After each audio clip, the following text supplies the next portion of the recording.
4ஆம் சங்கீதத்தில் தாவீது கூறுகிறார், என் நீதியின் தேவனே, நான் கூப்பிடுகையில் எனக்கு செவி கொடும். நெருக்கத்தில் இருந்து எனக்கு விசாலம் உண்டாக்கினீர். எனக்கு இறங்கி என் விண்ணப்பத்தை கேட்டருளும். மனுபுத்திரரே, எதுவரைக்கும் என் மகிமையை அவமானப்படுத்தி வீணானதை விரும்பி பொய்யை நாடுவீர்கள்? பக்தியுள்ளவனை கர்த்தர் தமக்காக தெரிந்து கொண்டார் என்று அறியுங்கள்.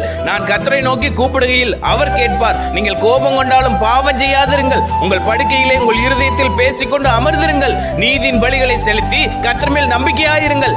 எங்களுக்கு நன்மை காண்பிப்பவன் யார் என்று சொல்லுகிறவர்கள் அநேகர். கர்த்தாவே, உம்முடைய முகத்தின் ஒளியை எங்கள் மேல் பிரகாசிக்க பண்ணும். அவர்களுக்கு தானியமும் திராட்சை ரசமும் பெருகியிருக்கிற காலத்தின் சந்தோஷத்தை பார்க்கிலும் அதிக சந்தோஷத்தை என் இருதயத்தில் தந்தீர். சமாதானத்தோட படுத்துக்கொண்டு நித்திரை செய்வேன். கர்த்தாவே, நீர் ஒருவரே என்னை சுகமாய் தங்க பண்ணுகிறீர்.